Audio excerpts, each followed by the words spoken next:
Hello, my name is Marcus. I'm the compiler of a collection of therapy quotes entitled 1001 Windmills of the Mind, a collection of quotes taken from what's often called the psychodynamic or the psychoanalytic perspective.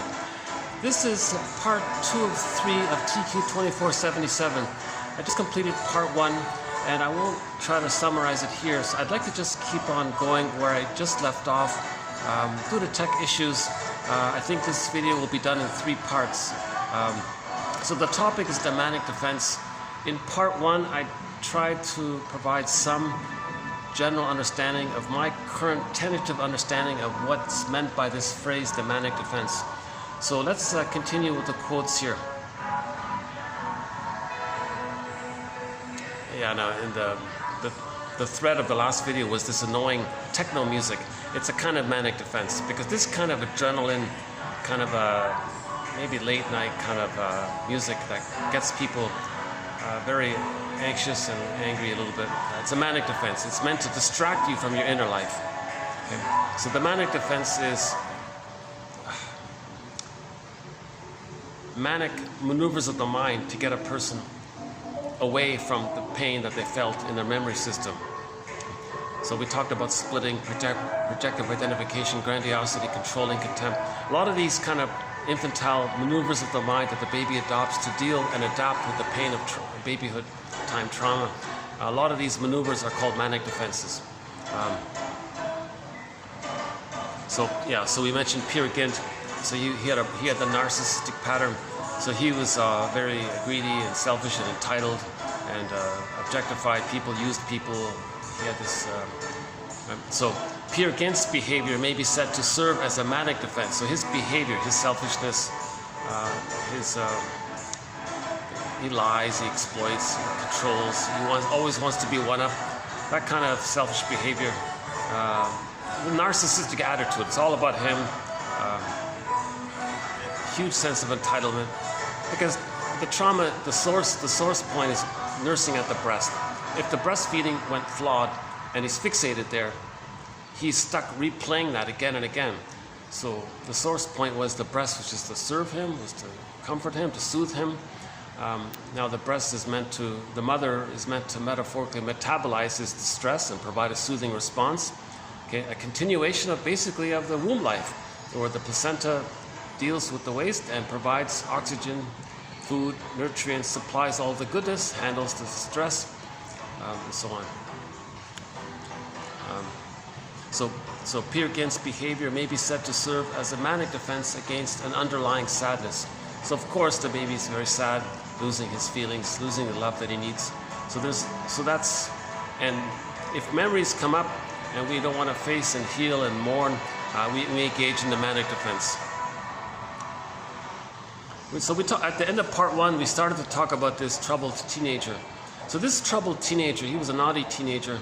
He goes around creating problems because he feels empty inside. He feels lonely inside. He wants to feel alive. Joseph Campbell, a lot of people just want to feel alive. They don't care about their true interests or mutuality or generativity or delight. They don't care about kind of contributions. They just want to feel alive because they feel flat inside from the trauma. So this teenager was doing it. He was going around creating all of these crises. So he was manufacturing problems, arguments, and then he could rise to the occasion. In one case he was incurring, so quote, he was incurring danger creates the stimulation of having to rise to an emergency. The wish to obtain such stimulation motivates some troubled teenagers to provoke and encourage confrontations with authority. So they were fighting with the teachers. This is a defense mechanism, the manic defense, against the underlying sadness. So that phrase, the manic depression, is sort of related to this. The manic activity, whatever form it takes, is a defense against feeling the sadness within.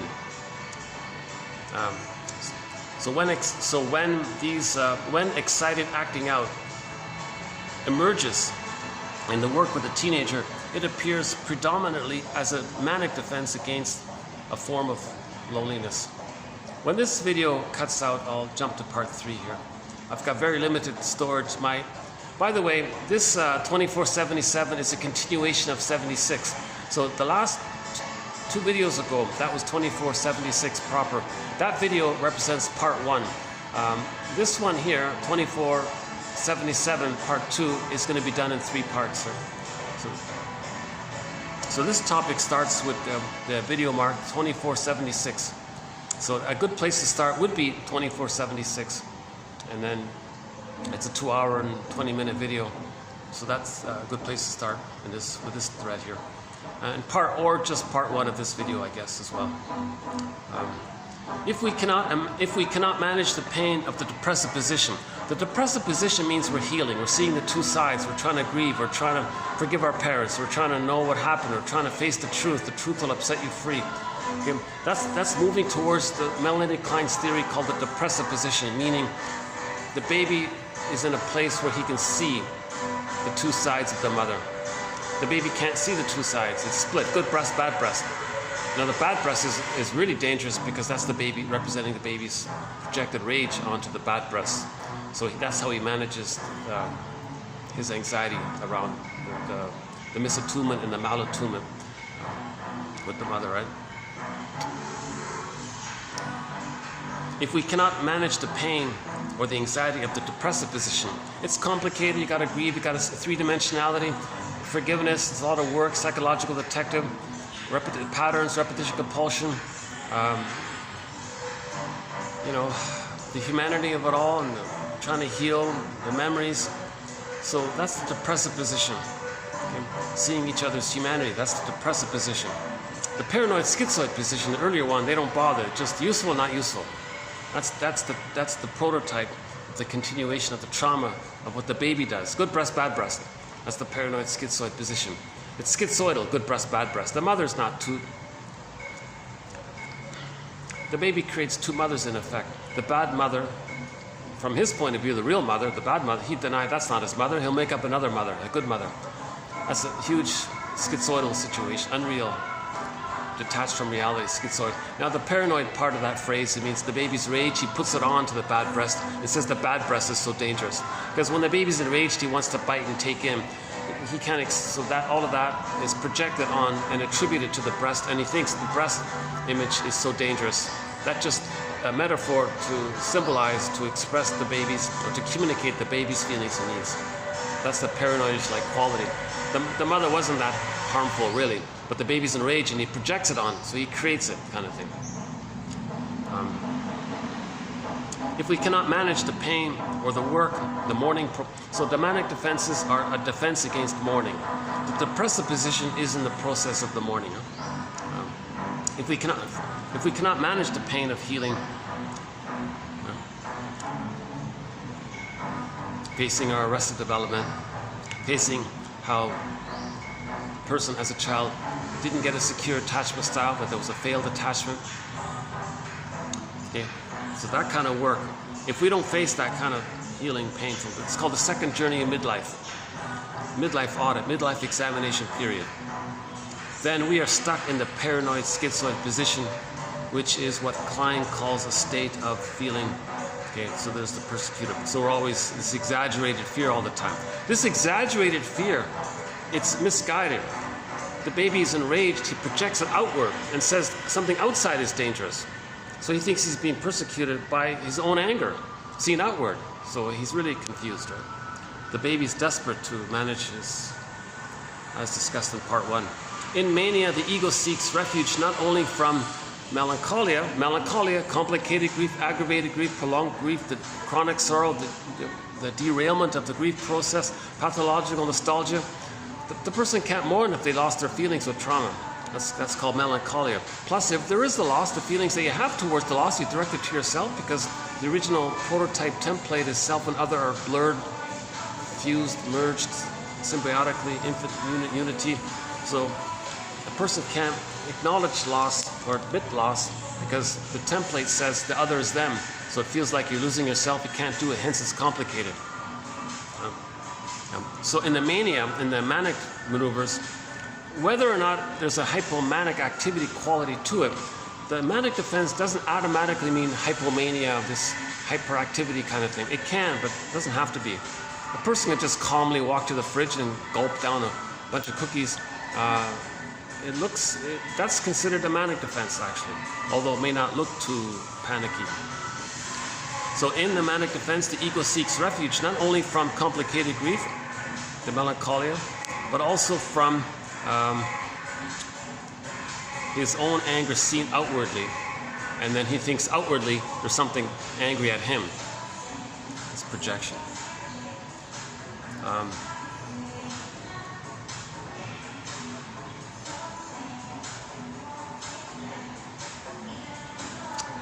I just include this one here. We don't really talk about alcohol, but somebody mentioned it in relation to the manic defense, so I'll just read it directly here. Alcohol use as part of a narcissistic defense organization which combines the idealizing of omnipotent aspects of the self. Remember, the manic defense is still taking refuge in the memory that the person felt or believed he had when he was a little god. So that's infantile megalomania. So that's the grandiosity. When the child is traumatized, he loses his true self, but he still has what's called the grandiose part self, the grandiosity. He still has that. And that's his identity, which he blurs in with when he identifies with the aggressor. So the aggressor was seen as good, he takes that as his identity, plus he slips in his quest to believe he's still so grand and important and hence entitled, like the baby was. The baby thought he was a god, entitled, so he's holding on to that. So with trauma, the baby takes refuge in infantile megalomania, the grandiose part self. Okay, so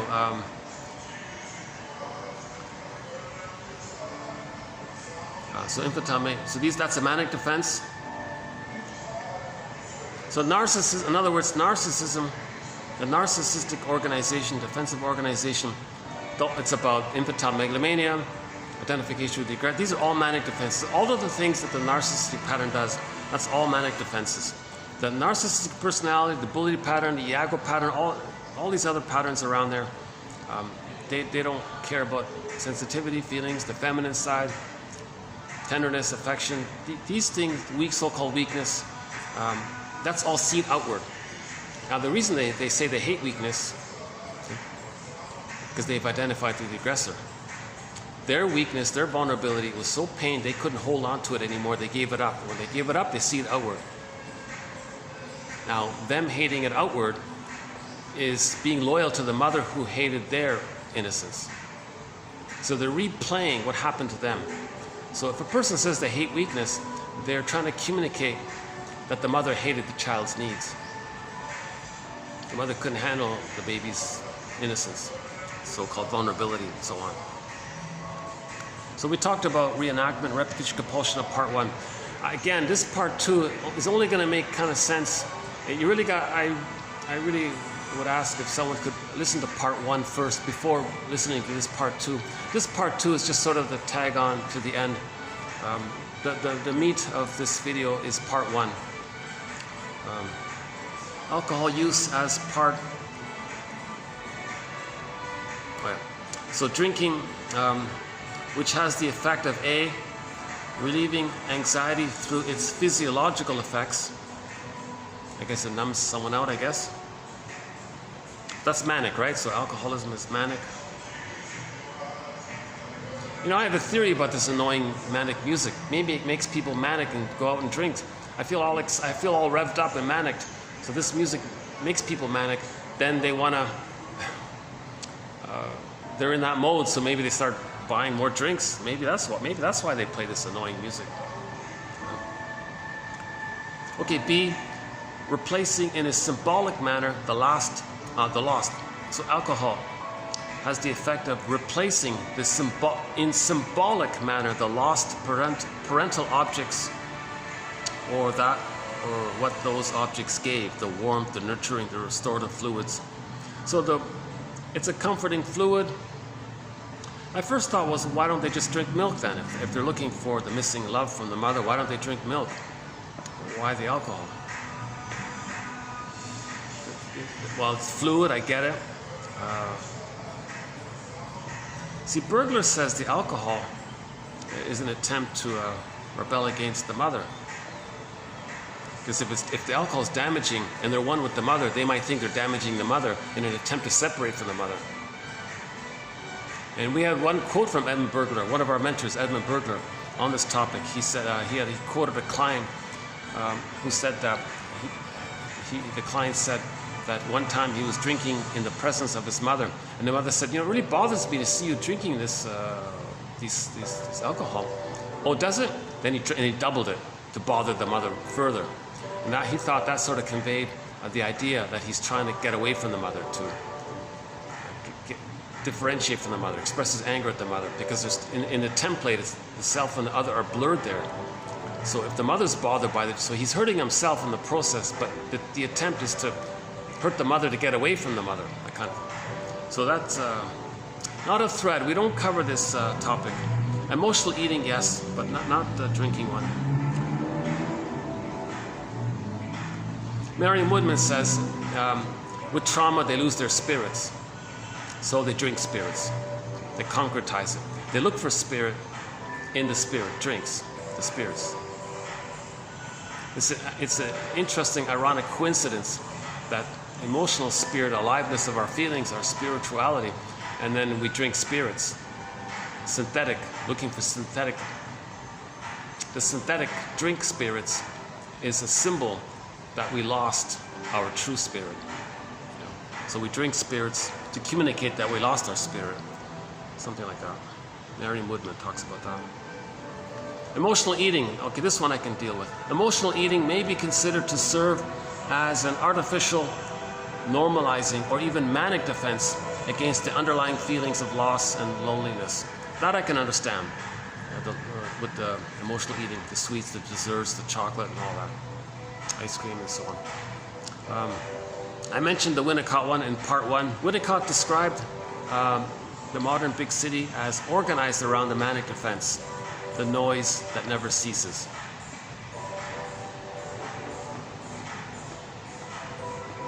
So the noise is the constant noise, like this manic music, the noise. It's to get us away from ourselves. It's to get us above our emotions. It's to get us away from our feelings. Oh, got a little bird there.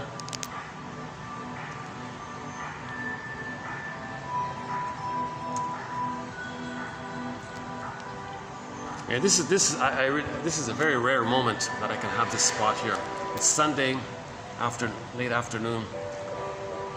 It's usually very busy around here.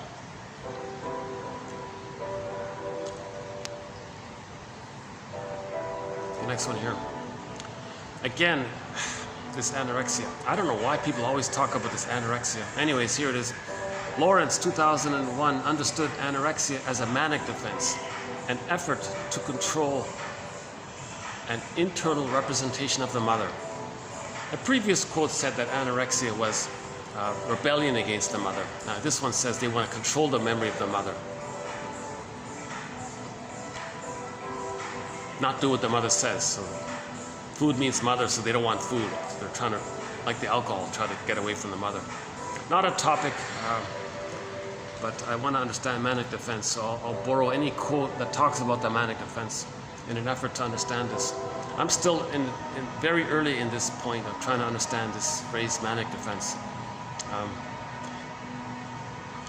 When you first, cause the first time I heard the manic defense, I thought, what do you mean manic mania? What are you talking about? So I kind of brushed it off. But Melanie Klein talks about it, so okay, we got to look into this. Maybe it gives us an awareness of defense mechanisms in general. This topic of the manic defense and all the things we do to avoid mourning, avoid healing, avoid growing up, avoid feeling, avoid crying, avoid intimacy, avoid love, avoid gratitude. The manic defense, it's ingratitude. So ingratitude, that's the paranoid schizoid mode. So that's the manic defense. You can't feel gratitude. If we want to feel gratitude, we have, got some people here. Okay, I don't want to get people on the camera here, so let me wait till they pass. Maybe I can do it this way. Okay, if I do it this way, you won't see them, right? Got a little group of people here. Next one here.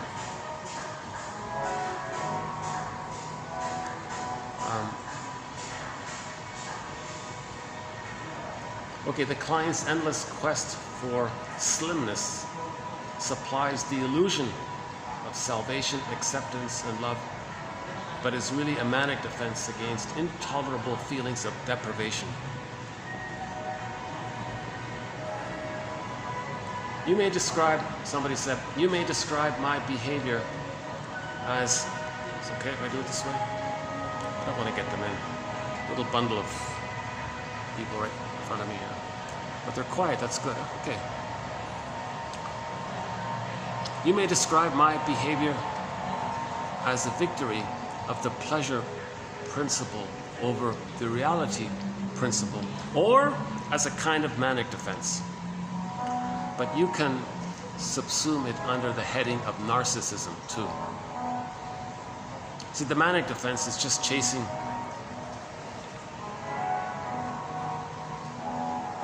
serotonin. But how do they get serotonin? By doing to others what the mother did to them. A sense of omnipotence, denial of psychic reality. Denial of psychic reality. There we go. A sense of omnipotence, denial of psychic reality, and overactivity, all of which seek to deny the importance of the individual's good objects and to show contempt for them. The main aim of manic defense is to master and control. Stay one up, not feel. If they control, then there's no loss. If there is a loss, there's a contempt. They don't want to be triggered of any kind of loss because they feel empty inside. They don't want to feel that original emptiness inside, right? So the manic defense is a defense against feeling empty from not being loved, not receiving the love that was needed. She needed to defend against anxiety either by a manic defense or complete denial of her need. Or what she would do is imagine merging. So imagining the fusion, regressing back to the fusion. So falling in love is a manic defense. So this falling in love, we can say, is a manic defense. You're recreating the old fusion. You don't want to face the memory of it. You're just engaged in the fantasy that somebody, that the partner in the present can be the good mother for the past that should have been there. That's a manic defense. That's a manic activity. To fall in love and have the fantasy that the person you fell in love with is going to be the partner that should have been there, and you're regressed to the symbiosis. That's all very manic. It's unrealistic. Right? It's the pleasure principle. It's the pleasurable quality, right? It's not the reality. The reality is, oh, this song I can tolerate. Yeah. There's only 2 songs on this loop that I can put up with. The Sweet Dreams, the Eurythmics, whatever this one is. The narcissistic syndrome can be thought of as not only a manic defense against the relationship to objects who are separate and a manic, omnipotent attempt at self-regulation of low self-esteem, but also as a manipulative techniques with the aim of requiring self-objects to mirror the grandiosity of the client and or tend themselves to idealize ability. Okay, so there's the narcissistic syndrome. They want to be mirrored. They want someone to shame, but they want a connection. They want the mirroring. They want someone to fuel their one-up position. So the codependent thinks they're no good. They think that the narcissistic partner is good. So that's the one-up position. So they keep getting the one-up position, the grandiosity. So that's mirroring. So every time the clinger says, "Oh, you're amazing" and all that, he maintains the omnipotence. That's his manic defense. So he wants to maintain the manic defense. One way to maintain the manic defense is to have someone to put down and shame until he's one up like that. That's the narcissistic syndrome is doing this, right? So this inflates his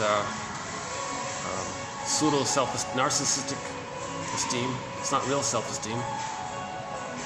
Now the manipulation is he'll throw a crumb and exploit to get the self-object. So the self-object, in part 1 we talked about the stinger and the clinger. So the clinger was the self-object, okay? The symbolic breast for the So that's the self. So he's looking for a self-object, the merger thing, to mirror his grandiosity. In Dante's Divine Comedy, resolution is a giving up of omnipotence and strengthening of character under the area of love. So if we want a resolution, if we want to heal, we got to give up the manic defenses. So that's what we're trying to do. We want to give up these manic defenses, confront these manic defenses. If we confront these demonic defenses, now we got to feel and heal. The manic defenses are a defense against feeling and healing. The manic defense tells us that we're in a lot of pain. If we're engaged in the manic defenses, that's a mirror to know that there's immense pain, immense unconscious guilt, immense unconscious false beliefs that we're flawed and all this. Right? So there it is there from Dante, right? Resolution is a giving up of omnipotence through the work of forgiveness. Oh, some more people here. Uh-oh. They're going to sit right beside me. Maybe, okay, let's wait a minute, see how it goes. Never able to traverse fully the depressive position, Mary used the manic defense of manic collecting of things, hoarding, collecting, to restore the lost love object, which is to some extent restored and retained in the unconscious mind. I see. So she experienced the loss. She can't admit the loss. So she would just collect everything related to that person who was missing. Very understandable thing to do. So she's creating kind of a teddy bear there, a proxy. The stuff is going to be a proxy or a teddy bear for her, because she can't accept the loss. Because Mary here, in this example, doesn't have the psychic structure to accept the loss. So she's holding on by wearing, she might wear the guy's clothes or keep photos of him all around, or constantly collect things. Maybe she's going to collect the things that he used to collect. So let's say he was a stamp collector, then she becomes a stamp collector to maintain the unconscious feeling that he's still sort of around, because she can't accept the loss. Terms such as neurotic pride, egocentricity, inflated narcissism, infantile ego ideal, and manic defense refer to different aspects of the residual yet powerful core of grandiose self-representations people carry forward from early childhood. Egocentricity, neurotic pride, inflated narcissism, infantile ego ideal. That's the glorified self, the grandiose part self. The memory that they're still a little God. And it's an impossible image of themselves. It's an image of themselves that would save the mother. It's an image of themselves that would be so excellent that their dysfunctional mother would be magically transformed into a loving mother. Then the person would get their Garden of Eden paradise needs met for the first 4 to 5 months. Remember, the baby thinks he's got to fix the mother, save the mother, to have this bliss continue. The baby, again, as in part 1, the baby can't have paradise lost at birth. He's got to have the paradise to continue for the first 4 to 5 months.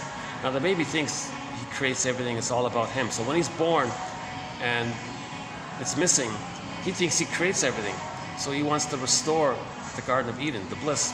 So in an effort to do so, he may think he's got to please the mother, save the mother, correct the mother, get a good mother. Now he's got to be good enough to do so. Now, but he thinks he's a little God, he creates everything. So that's the ego ideal, that his ego is ideal, it's good enough to save the mother. Now it's failed, it didn't work, hence he's left with the feeling of unconscious guilt and unconscious shame around it. But he's fixed there, he's still searching for it, he's still searching for the ego ideal, meaning he's still trying to save the mother, correct the mother. And he feels, you see? So we got to face these ridiculous false beliefs. Now, empathy for the baby. The baby, it's a misunderstanding by the baby. The baby thought it's his job to save the mother. What a mistake. No, it's not the baby's job to somehow magically convert his dysfunctional mother into a loving mother. You know?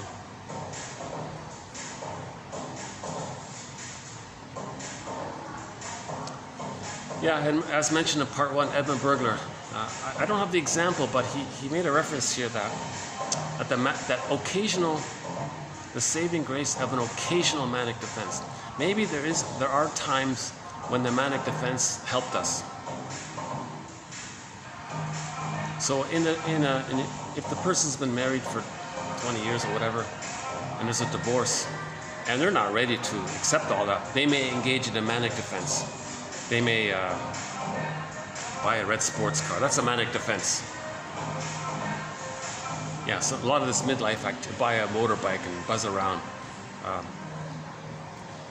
In Route 66, she experienced a loss. In one episode, a woman experienced a loss.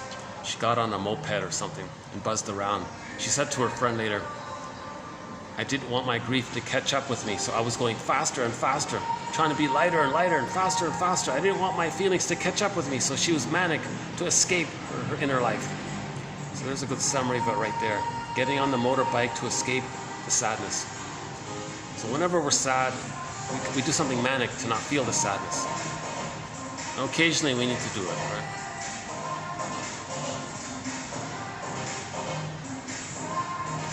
And an example of the manic defense that we need is comedy. In comedy, there is a kind of successful manic defense.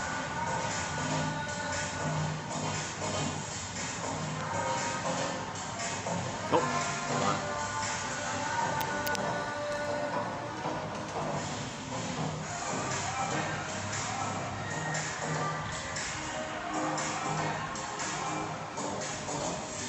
Okay, good. So I think I can do this, keep this to just to 2 parts. So there won't be a part 3.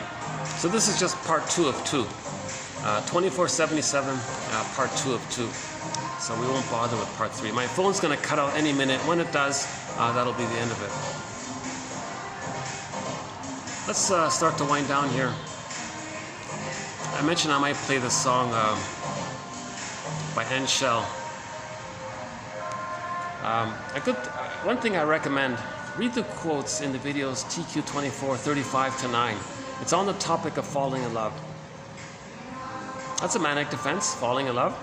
It's the pleasure principle against the reality of not receiving the love. When we fall in love, it's the fantasy that we're going to get the love that we should have had. That's the falling in love. We regress back and replay the childhood. So 24, 35 to 9. And then the main song was What a Fool Believes by the Doobie Brothers. Plus, there's a very good cover of that song by the cover band HSCC, What a Fool Believes. They cover that Doobie Brothers song, What a Fool Believes. I'd say read those quotes. They're posted below. If you click the More link or the See More link, you'll see all of the quotes below. So read those 130 quotes spread out through those 5 videos, 24, 35 to 9, on the manic defense of falling in love. So falling in love is a symptom of trauma. If we're not going to heal from the trauma, when we replay, when we reenact, that's a manic defense. Chasing the pleasure to avoid the reality of the loss. Now, a song maybe that follows up on it, that sort of winds down on it. I thought this song kind of winds us down from it. Was the one by Anne Shell here called Back Against the Wall. So she was a clinger. In this song, she was a clinger. She met a stinger who threw her a narcissistic crumb, a fake compliment called a narcissistic giving. Love starved, she takes it, gives her all to this guy, and then takes care of him. She thinks she's no good. He's amazing. The mechanism is called sweet lemons. So when he's shaming her, she'll deny it for the attachment. No, he's not sour, he's sweet. So she lies to herself to have the connection, because she's trying to replay what happened to her in childhood. She didn't get enough sweetness, so she'll delude herself. Now her fantasy, the clinger's fantasy, is that the stinger will change their ways and be the good parent that should have been there. Mistake. So in the song, she says finally she wakes up and leaves. That's all that is. Sort of a simple song. Hopefully you'll hear it above this noise in the background. Okay, and Shell.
Yeah, so she was like very surprised. That's the back against the wall thing. Like, what do I do now? I feel like suddenly, whoa, like this, you know, that's all she needs, I think. Underappreciated singer. Can you guess how many views that song has on YouTube?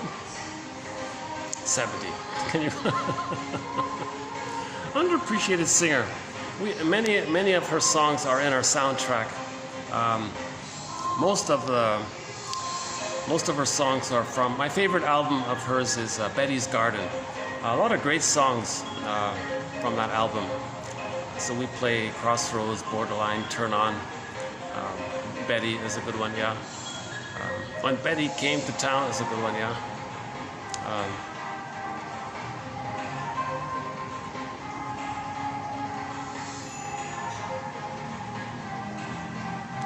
So yeah, Anshel, one of our musical voices. Beatrice Deer, Ziana Zane, Na Ying, Fei Wong, Devram Kaya, a lot of classic rock, Kenny Shields, Dan McCafferty, Rick Santers, Triumph, Gilmore, and Rick Emmett,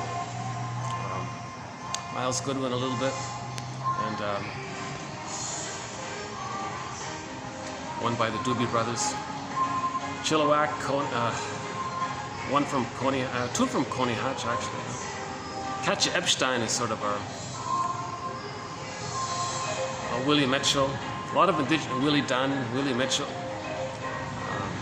Willie Dunn, Mi'kmaq singer, Willie Mitchell, Eddie Sapi. Some opera. The soundtrack to the TV miniseries The Odyssey, the one starring Armand Asante. Songs from around the world. Some ambient new age. So this, if you go to TQ 2476, a part of it is here. The manic defense, characterized by an inability to believe in one's own liveliness. We're afraid to feel. That's what it means, right? The contempt part. Where manic defense is used, mourning cannot be experienced. That's a great summary. Where manic defense is used, mourning cannot be experienced. It's not included in our pile. Some of the quotes are in the honorable mention pile. Once again, the TQ quotes represent sort of the best quotes. The other quotes are in the collection, but they're in the honorable mention pile. So one that didn't make the cut was this one here. The client's working out was a manic defense against things not working out. So in his life, things weren't working out. As a manic defense, he would work out. So I didn't include it there, but anyways. The manic defense, to deny loneliness, regret, sadness, reparation, etc. Oh yeah, we did the celebrity one. Oh yeah, yesterday we did the celebrity one. You know, they forgot something very obvious. In the celebrity one, the celebrity is the proxy for something about ourselves. Some positive golden traits of ourselves, our confidence, our abilities, lost potential abilities, okay? In our fantasies, we imagine them, we place it in the other in our fantasy.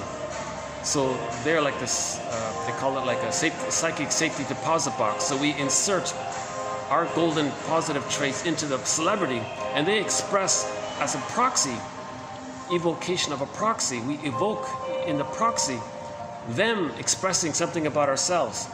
So that point wasn't mentioned in the celebrity quote from yesterday.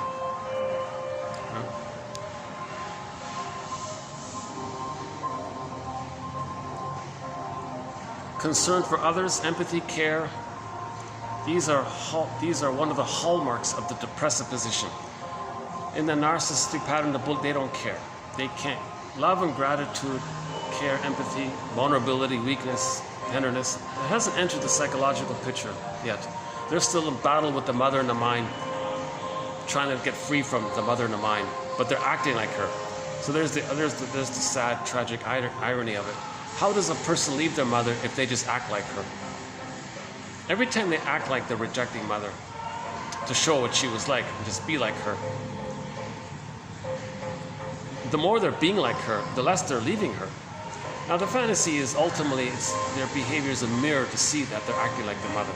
But if they're not conscious of it, just acting like the mother just means you're still being loyal to the mother if you're just acting like her all the time. So how are you going to leave her if you're just being her all the time? That's the manic defense, if we're not aware of it. Yeah, no interest in exploring the past. So the client had no interest in talking about his patterns, the past, what happened. The manic defense. Action unconsciously intended to fill the void created by loss.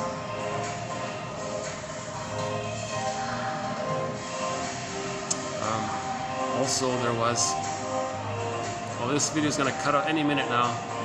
Hang on, let's see, what else was there?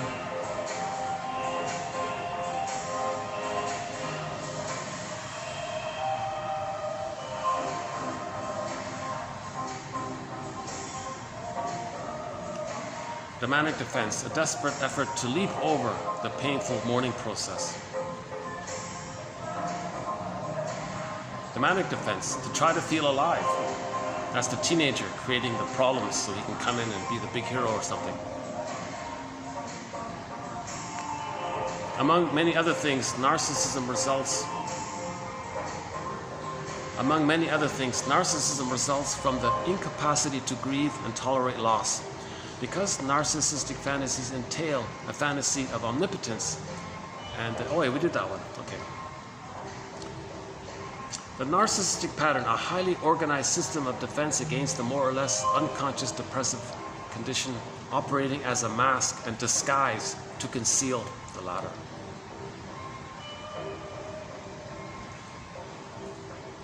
Oh, the prejudice. Oh yeah, the prejudiced one. The newcomers that are lost, the migrants that are lost, as a manic defense against losing their homes, they might borrow the prejudice of the people around them, but that's to mask their loneliness. Humor is the courtesy of despair, wrote Alphonse Alice, a French writer who knew very well how to make the reader laugh at sad stories. So there's the manic comedy as a successful manic defense. Not successful, but a saving. Maybe comedy is a needed manic defense, so it helps us sometimes. Melanie Klein proposed the concept of the manic defense in 1935 as a universal means of dealing with the pain attending to the depressive position. We want to mature out of the infantile rage one, of the paranoid schizoid one, the toxic masculinity, the machismo, the splitting all or the getting others to feel for you, hate, contempt for vulnerability. Okay, a lot of these. So we want to graduate out of that, heal out of that, to move into the next phase of development, which is called the depressive position, where we see the two sides. So, oh yeah, one client was a perfectionist. He thought that was a manic defense, perfectionism.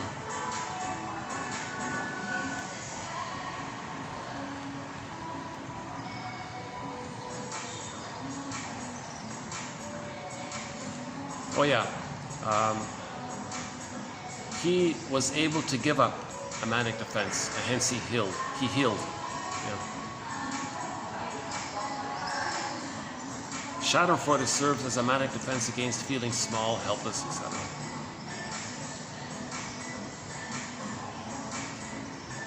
Oh yeah, in the honorable mention, we didn't include this one here, but in the honorable mention one is about religion. Does religion constitute an ongoing manic defense against one's infantile dependencies on mothers?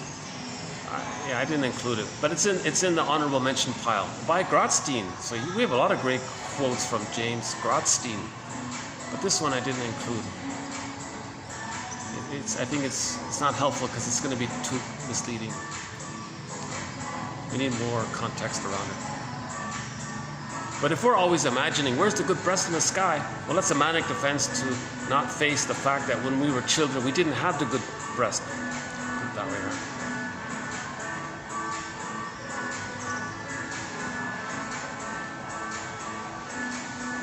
Oh yeah, we did the ADH one. I'm not sure about that one, about the ADHD one.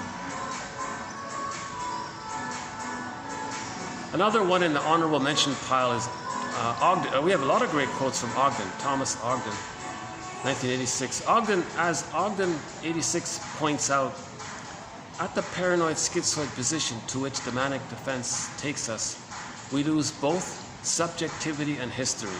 Okay, subjectivity and history.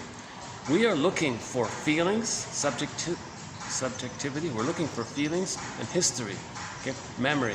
We are looking for memory and feelings. We are looking for subjectivity and history. We're looking for our narrative, truth, and our feelings. Because in trauma we lose our history, our story, we lose our memory, our story, our history, we lose that. We lose our subjectivity, our golden ball, our feelings. Okay? Because we lose memory and feeling, we are repeating in search for them. Once we get them, we stop repeating.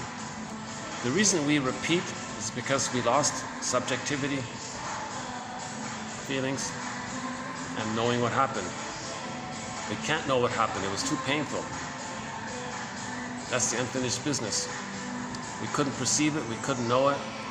So we were traumatized by the event, and we're frozen there. If we can know it, then maybe we can get the feelings that come up. So the knowing is the basket, then the eggs come in. Again, a good one here. In a situation where manic defense is used, mourning cannot be experienced.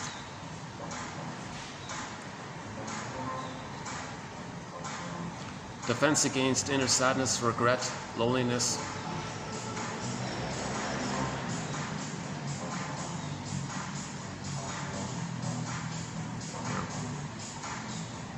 The manic defense collapsed and he felt sad.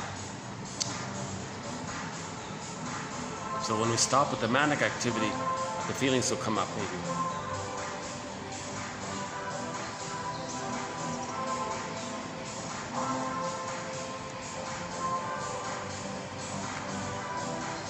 Okay, there are a couple of more in yesterday's video. I'll just leave it there.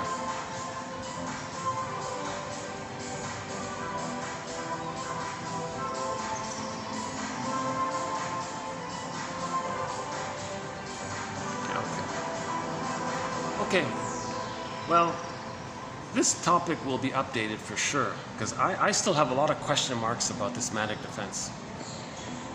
But one helpful thing about it is, maybe it does promote awareness of just the use of defense mechanisms in general. And if we label this manic, maybe it highlights that it's not needed. Why are we manic about it? The baby can be manic. Why as adults should we be manic? There's no real existential, right?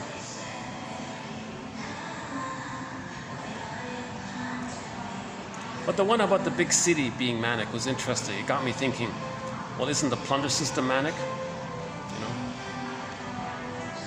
And then the proxies, right? Getting others to do things for you.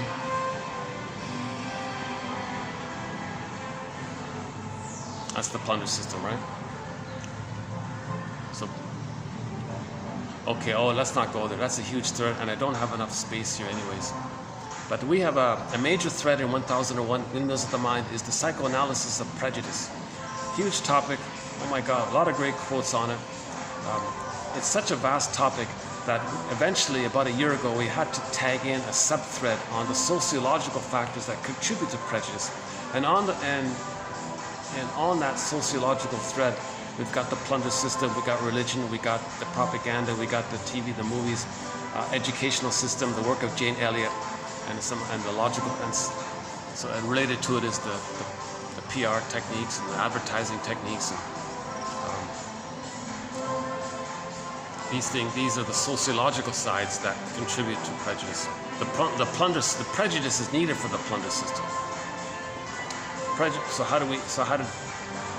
how did it all begin? That's one of our threads about Homo bodoensis.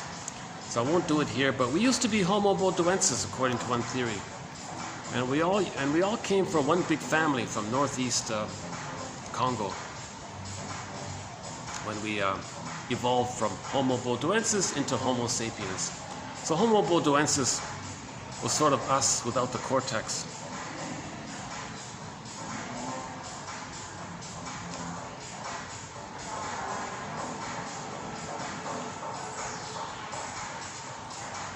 Let's play our theme song. Our theme song to 1001 Windmills of the Mind is Ketcha Epstein's German cover rendition of the song Windmills of the Mind. Thanks very much. See you next time.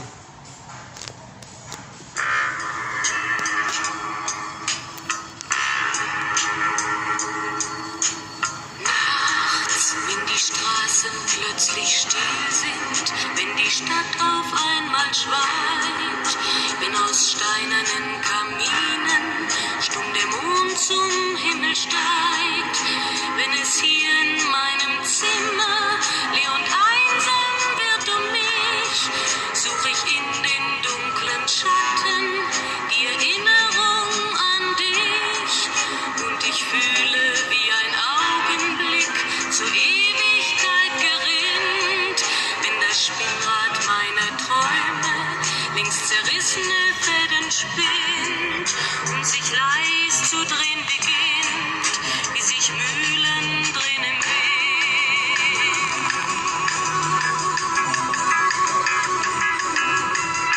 Und es kreisen die Gedanken ohne Anfang, ohne Ziel, wie die schnellen Wellenringe, wenn ein Stein ins Wasser fiel, wie ein Kreisel, den die Peitsche übers Straßenpflaster treibt, wie Spiralen, die ein Adler in den Abendhimmel schreibt. Und ich fühle, wie ein Augenblick zur Ewigkeit gerinnt, wenn das Spinnrad meiner Träume längst zerrissene Fäden spinnt und sich leis zu drehen beginnt, wie sich Mühlen drehen im Wind.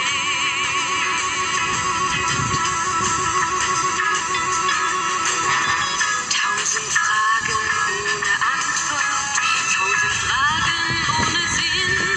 Warum flog für uns der Sommer wie ein Pfeil so schnell dahin?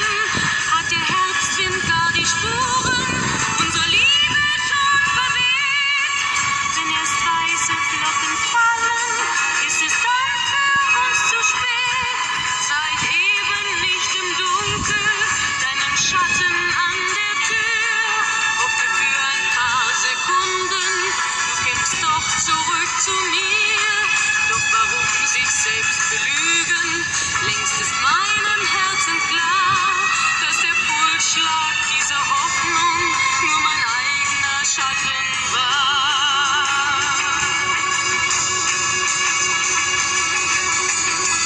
Und ich fühle, wie der Augenblick zur Ewigkeit gerinnt, wenn das Spinnrad meiner Träume längst zerrissene Fäden spinnt und sich leis zu drehen beginnt, sich im Kreis zu drehen beginnt, wie sich Mühlen drehen im Wind, wie sich Mühlen drehen im Wind.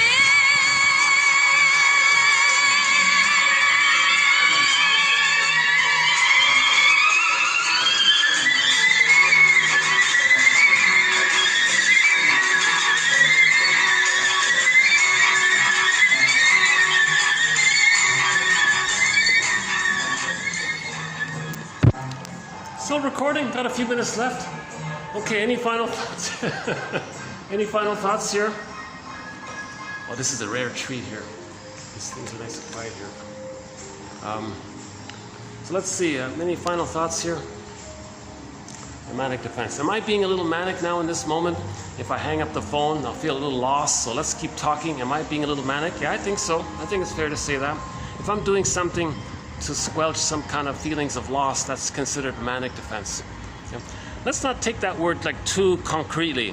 It doesn't mean like official mania. It doesn't necessarily mean like that, like in the hospital or something. It's just a descriptive, an approximate descriptive term. Oh yeah, okay, nice little breeze here. Actually, it's not a bad night, actually, to tell you the truth. Yeah. Nice summer night here. Yeah. It's been a challenge to find venues to make my videos. I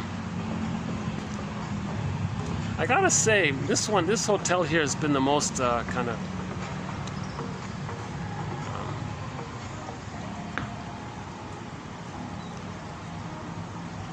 supportive, I guess. Yeah. So yeah, I've for the past 4 months, all of my videos were made throughout three hotels. This one here, which has been great.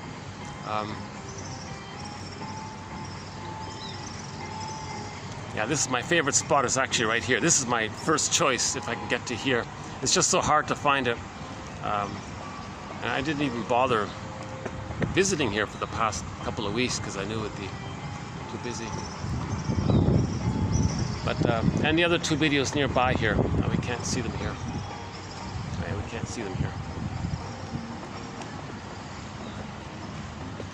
So yeah, and I remember using that as a part of our acronym there, the SEA. Right? So we have an acronym called of, see, and then if, on how to make an I statement.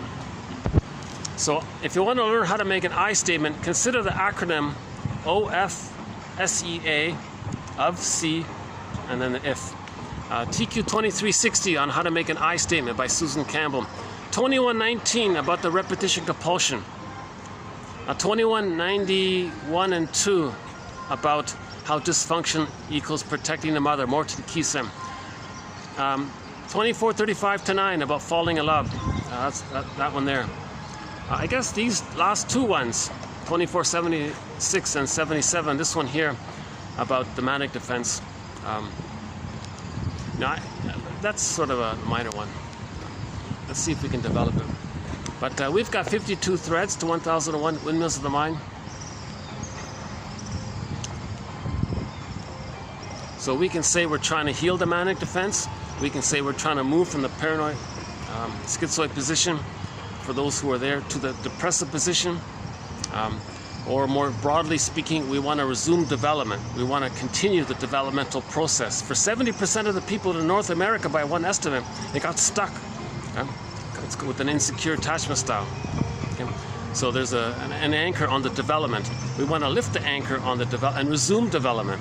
One author says, well, why don't we just say therapy is about growing up? But how do you grow up? You got to resume development. Well, how do you resume development? Well, where did you get stuck? Okay, then you lift the thorn. Okay?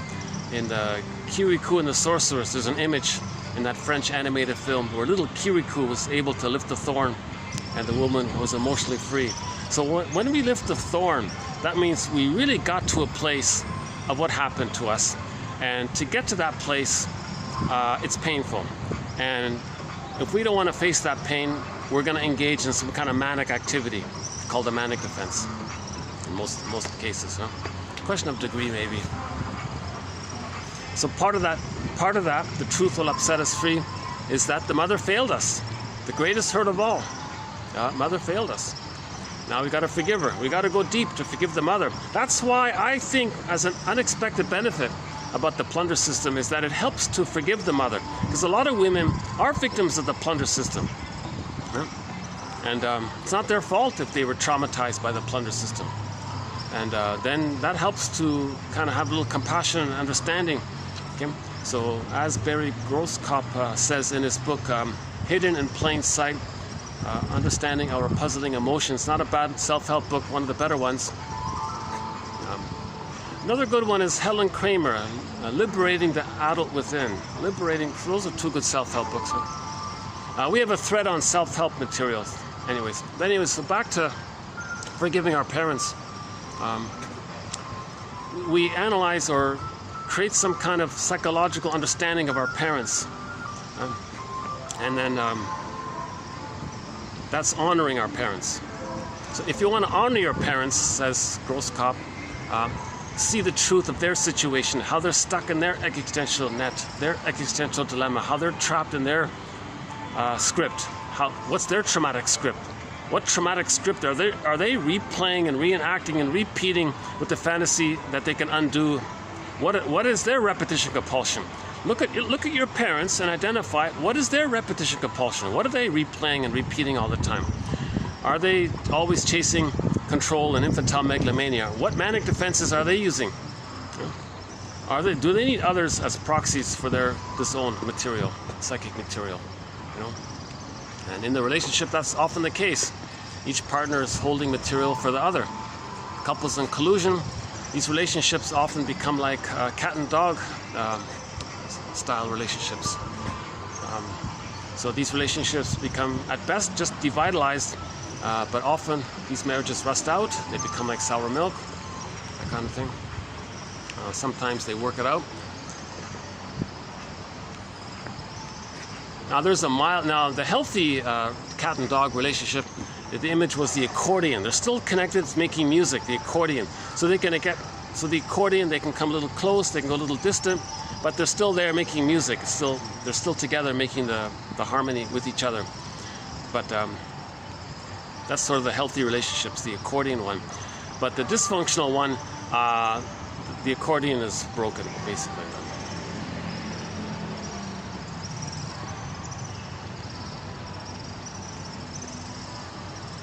So one author says marriage is unconsciously an attempt to replay the first 3 years and get it right. And it can be done if the two people are conscious. After the honeymoon phase, okay, so they recreated, they regressed, they fell in love, the honeymoon phase, they evoked the symbiosis.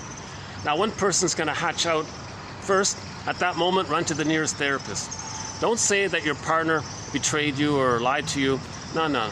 You got to understand development. You're replaying development. Somebody hatched out of the egg first. And the one who's still in it, he says, you betrayed me. You're a Fluchschwieger, heartbreaker. The German word for heartbreaker is Fluchschwieger. Katja Epstein, the voice you just heard a minute ago, she also sings a cover rendition of the song Heartbreaker, the Bee Gees song made famous and popular by Dionne Warwick, Heartbreaker. So again, we can modify that song. By the way, we can now modify that lyric. We shouldn't be saying, "Why do you have to be such a heartbreaker?" Okay? We can say now, "Why do you have to be the one who reminded me of how my mother broke my heart? Why do you have to be the one who reminded me of how I was Fluchschwieged by my mother?" So the partner, don't blame your partner. They just, we're delighting you. The partner just is the trigger. So again with Morton Keysen, if you're blaming your partner for something, if you're triggered and you're blaming your partner for something, direct all of the attitudes and emotions back to the source, to the parent. That's where it belongs. The person in the present doesn't cause that kind of persecutory anxiety and pain. Their behavior triggered it up.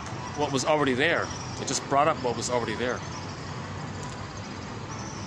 And one meditation exercise was, when you are triggered, oh, that's me, the child me, that tried to feel what I'm now feeling.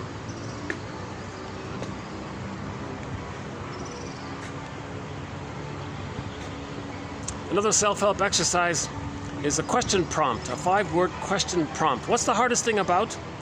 So that's 5 words. What's the hardest thing about? And then you fill in the blank. So maybe I'll leave it with this one here. So so if you're feeling any kind of anxiety, one self-soothing exercise is to a prompt to help you free associate. Now again, free association means when you talk, important stuff comes up. And that's what we're trying to do. We're trying to make the unconscious conscious. So what's the hardest thing about? And you fill in the blank.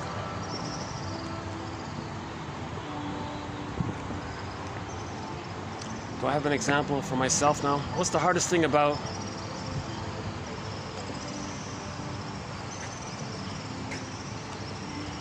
Do I feel guilty? I don't think I'm bothering anybody. There's no open windows here. I think I'm good. I think I'm okay. Yeah.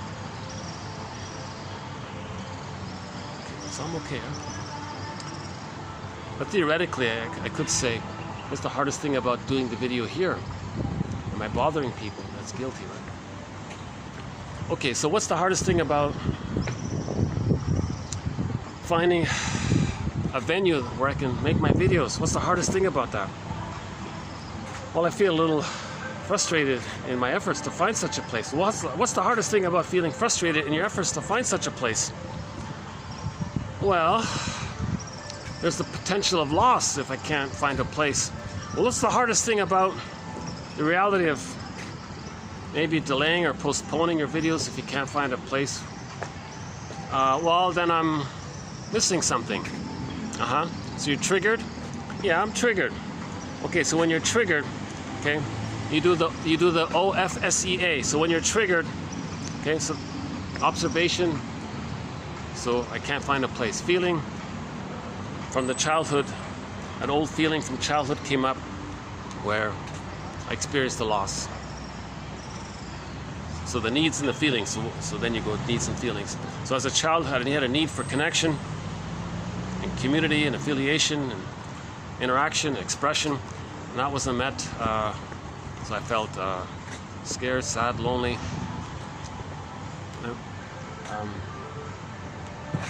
What is it? Story. Oh, story. So what's the story? It's the story I told myself. So the story I told myself back then was my parents didn't care about me, I guess. Maybe something like that. And then the E was what was the E again? Oh, the emotion. Oh, we did the emotion. Oh, the forgiveness. Actually, I'm a little mixing it up a little bit here. So the A is the apology. So what's the apology? Oh, to myself. So, okay, Marcus. So if I could do it over again. Oh yeah, I reacted. Okay, so when I thought that maybe I can't find a new venue, I reacted with how did I react? Well, let's say there was some kind of reaction. Now you go back and apologize. Well, if I could do it over, well, I reacted by now talking. This is my reaction now, doing this public display. Okay, so now if I could do it over, I would notice from the very beginning that maybe not finding a venue brings up an old childhood fear. Now I can keep it in the past and the present is different. Now it doesn't apply, right? So I don't need to worry about it too much, right? If I could do it over, I would just play another song. If I could do it over.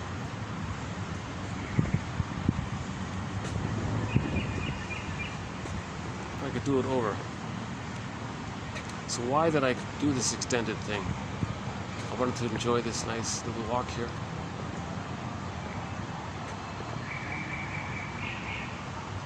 So I could do it over. Okay, if I could do it over, I would admit the feeling of loss at shutting down the video. And maybe just shut down the video because that was sort of the conclusion of it, you know. So I do have a little separation anxiety, yeah. So that comes up, right? So that's trigger of loss. So I'm still dealing with old losses. And I tend to do that. I'll talk to somebody and I want to keep going and they got to go somewhere. Oh, where are you going? Let's keep talking.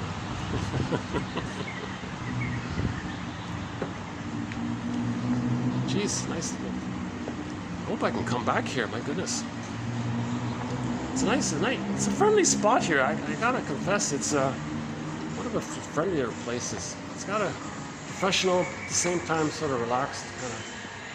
It's a very utilitarian. This is an immensely popular hotel. A lot of conferences, a lot of meetings take place here.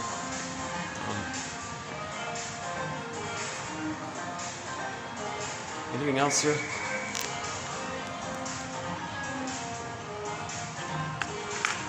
Oh yeah, the one about the proxy, we'll talk about that one. I just came across an article by a guy named Martin Wang. Is that right?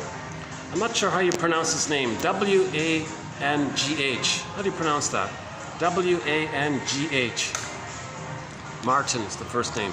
In 1962, he wrote an article called Projective Identification as Evocation of a Proxy. And I don't know why we don't use that phrase too much. It's pretty good. It describes projective identification. You want others to feel for you.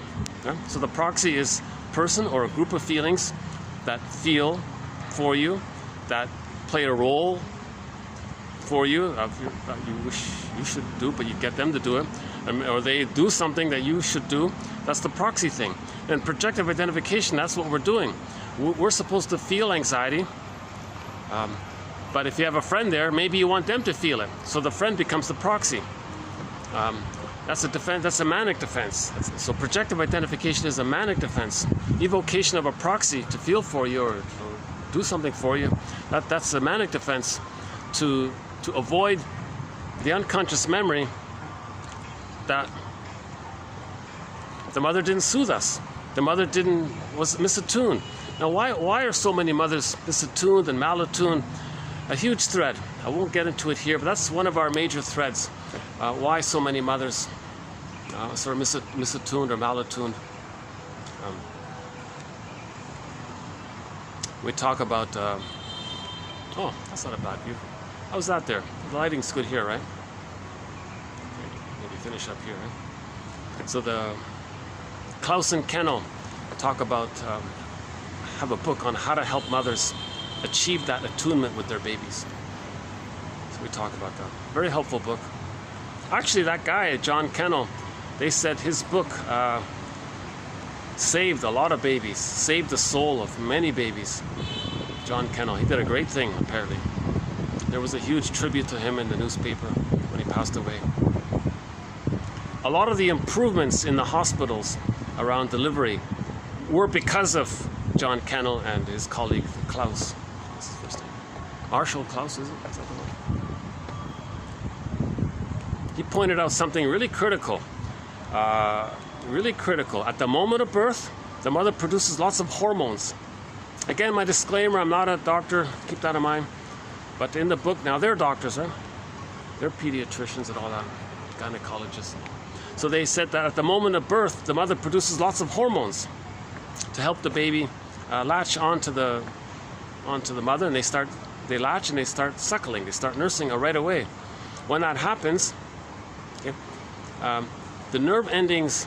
Okay, so at that moment of birth, that's a time-sensitive issue. That's their point. It's a time-sensitive thing because of all of the hormones there. So the baby and the mother bond. Now, when the baby bonds to the mother, their point is it clicks in for the mother some kind of sense that she can now read the signals because of the bonding is so close there. The baby's using the mother as a symbiotic object for the baby, and that helps the mother know what to do. Now she's attuned. Now she gets it. Now the attunement can take place. Now she can provide the maternal holding environment. Now she can provide that safety, the warmth, the continuity, the trust can stay there. They have that signals. But if the baby's removed, okay, the baby, barring emergencies, the baby shouldn't be removed. The cord stays, the placenta stays. It's called a natural lotus childbirth. The baby's placed, smells stay. The room is warm. Candles, no shocking bright lights or activities or. Okay, again, barring emergencies, the baby is just placed on the mother's front, skin to skin. The smells messy, whatever. Just hand the baby right there to the mother. The baby will start latching and nursing often right away, immediately, or shortly afterwards, maybe. All right, that's okay. And one quote was the baby was placed there, and he was already searching for the nipple and started nursing. He had an innate expectation. He knew what he was looking for, like that. Huh? So their point was if the baby's removed, oh boy, a lot of complications. That's birth trauma in effect. That's a form of birth trauma. If the baby's removed, they put him on a scale, put him in another room and a nurse comes with a bottle. Very shocking, disturbing things there. Because if the baby's removed, even a few minutes later, during those few minutes, the hormones are dissipating, the mother's mourning. Right? Similar to a breakup in a love relationship, the person is kind of sad that they lost somebody. Well, the mother feels something similar. She's sad that she lost the connection. Right? So now she's kind of in that sad state. And a few minutes later, the baby's returned, and the mother goes, "Oh, okay, here I see, here you are. But get away. I'm kind of sad because you left me too early. I'm angry that you left me. You left me too soon. I'm angry now. I don't want you." So the mother might reject the baby, not cognitively, but from a body point of view and some deep hidden emotional point of view. The mother might say, "Back off, get away. I don't want you." So that might feel rejected. That's a huge betrayal, shock, trauma, betrayal, trust of the betrayal. And the baby thinks, "Oh my God, how do I adapt to this? I'm being this." Now he's enraged. He projects the rage onto the mother and says that the mother's a monster that's hurting him because now he's so enraged. So now the baby thinks, how is he going to relate to all this? Enter the manic defenses: splitting, projective identification, idealization, grandiosity, contempt, hate vulnerability, hate weakness, etc. So you get an idea of the manic defenses, right? Or at best, the baby says, "Oh, my mother's gone. There's a stranger here. Who's this stranger?" You know. So that's attachment failure, and it can take place at birth. So Klaus and Kennel, they were saying that the hospital, they've got to change their ways. One of their main points was that the whole setup at the hospital is to meet the needs. It's to meet the needs of the doctors. But we should change that. The arrangement should be that we're trying to meet the needs of the baby. So that's what happened. Now it's better, they said. Oh, this night. I think this is the first time I've been out here at night. That's a nice, not a bad view at night. Yeah. I'm surprised my camera's still going. This has got to cut out very soon here. The part 1, 2476, is still being uploaded. That's why I didn't have enough storage space to put all of TQ 2477 in one video. Now it's done in 2 parts. I still feel like part 1 is needed before we listen to part 2. But we've got some nice lights here, night lights, eh? Yeah.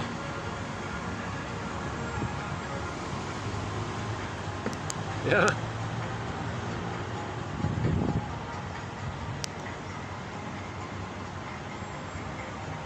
So this hotel has 2 towers. It's Tower A, Tower B, I think it is, or north, south, or whatever it is.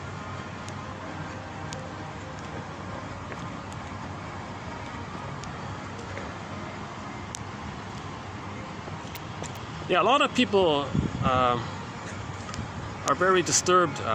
There's surveys and reports about the number of people who are very disturbed about how the babies were handled during the nursery. Doctor said, well, I gotta leave now, it's 5 o'clock, it's quitting time, so he's gonna hurry it up. So he gives the mother some pill to induce the labor. Well, that's shaming for the baby. He's not ready to come out, or whatever it is. Well, it's 5 o'clock. So the hospital procedures sort of changed thanks to the kennel, they said.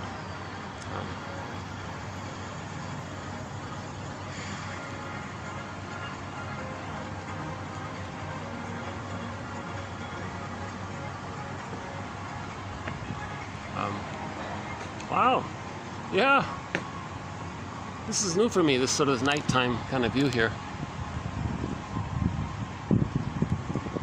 Okay, it's Sunday night, so there's no night function here. That's why it's like this. Okay.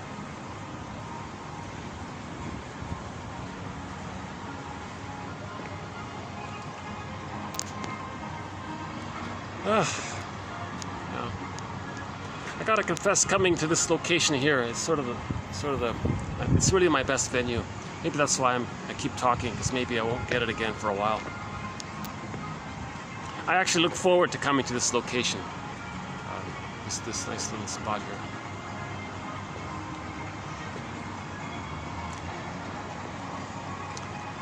All of my summer videos, yeah, in the summer of 2022, I was on a shoreline, so I could do videos with Canada geese flying around and herons and blue jays and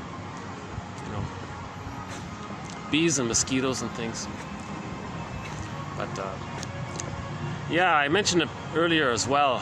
I'm starting to get over it, but all of my summer videos, unfortunately, something happened and my commentary is lost. I lost my commentary, but the quotes are still available. So again, just to clarify, for the price of a coffee, the link is below, www.buymeacoffee.com/psychoanalysis. For the price of a coffee, one can have basically an encyclopedia of soul repair. I think so. It's the second language, the psychoanalytic perspective. And there's well over 5,000 quotes. The TQ quotes. So now we have 2,477 therapy quotes. Many of these quotes are